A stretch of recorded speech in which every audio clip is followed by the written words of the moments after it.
নমস্কাৰ, আপোনালোকক নতুন এটা ভিডিঅ'লৈ স্বাগতম জনাইছো। আজি আমি বনাবলৈ লৈছো বুট দালি। বুট দালিখিনি আমি তিয়াই ৰাখিছিলো। এতিয়া আমি বুট দালি বনাবলৈ কি কি লৈছো সেইখিনি দেখুৱাম আহক। এতিয়া আমি বুট দালি বনাবলৈ লৈছো কবি, বেঙেনা, আলু আৰু বিলাহী, আৰু তাৰ লগত লৈছো আমি পিঁয়াজ, দুটা পকা জলকীয়া আৰু আদা নহৰু খুন্দা। আজি আমি বুট দালিটো এটা বেলেগ ধৰণৰ ৰেচিপি বনাবলৈ গৈছো। সকলোৱে শেষলৈকে চাই থাকিব। এতিয়া আমি বুট দালিখিনি বনাবলৈ বাবে কেৰাহীখন পাতি লৈছো। ইয়াত আমি কম পৰিমাণে তেল দিম। আপোনালোকে নিজৰ জোখ অনুসৰি তেলটো দিব, যিমান পৰিমাণে আপোনালোকে খায়। তেলখিনি আমি গৰম হ'বলৈ দিম। ইয়াৰ পিছত আমি পিঁয়াজ, এতিয়া আমাৰ তেলখিনি গৰম হৈ গৈছে। ইয়াত আমি এতিয়া পিঁয়াজখিনি দি দিম।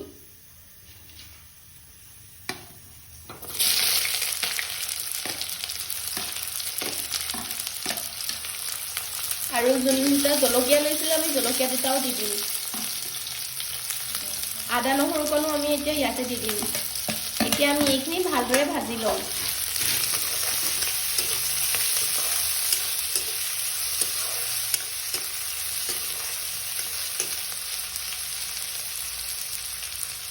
এইখিনি এতিয়া আমি অকণমান কিছু সময়ৰ বাবে ভালদৰে ভাজ খাবলৈ। এতিয়া আমাৰ পিঁয়াজখিনি, জলকীয়া আৰু আদা নহৰুখিনি ভালদৰে ভাজ খালে। এতিয়া আমি যোনখিনি বুট দালি লৈছিলোঁ সেই বুট দালিখিনি আমি এতিয়া ইয়াত দি দিম।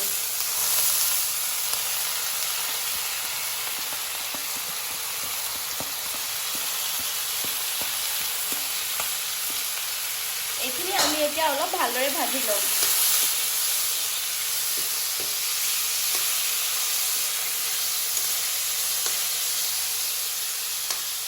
এতিয়া আমি ইয়াত কম পৰিমাণে হালধি দিম।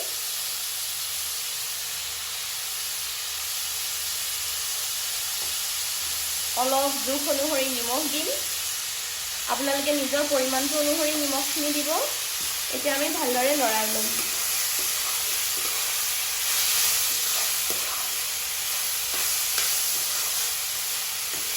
এইখিনি এতিয়া আমি ভালদৰে ভাজি ল'ম।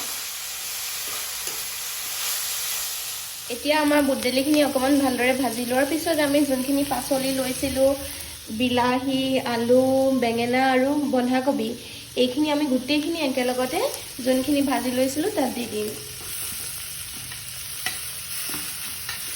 সকলোৱেতো বুট দালিৰ গ্ৰেভি নাইবা আঞ্জা খায়েই থাকে। আজি এনেদৰে বনাই খাই চাবচোন আপোনালোকেও।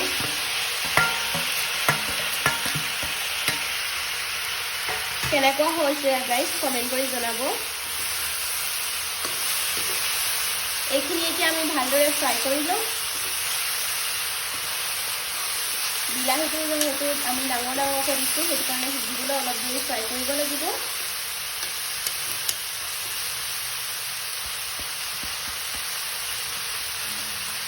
এতিয়া আমি গেছৰ ফ্লেমটো কমাই দিম। কমাই দি পেলাই আমি ঢাকনি মাৰি দিম।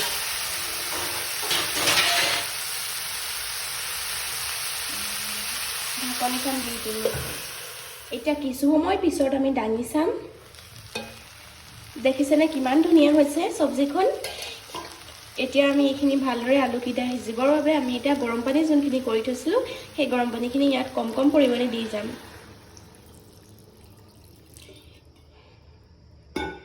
গৰম পানীখিনি দিলোঁ। তাৰপিছত আমি আকৌ ভালদৰে লৰাই দিম।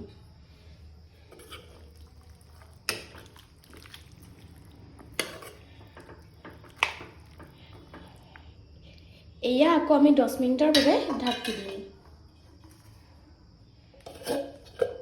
সকলোৱে এবাৰ এনেদৰে বনাই খাই চাবচোন।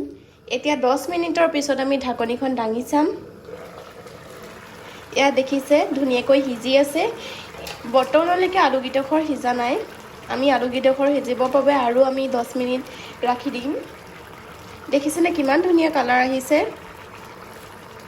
এনেদৰে আপোনালোকেও সকলোৱে বনাই খাবচোন।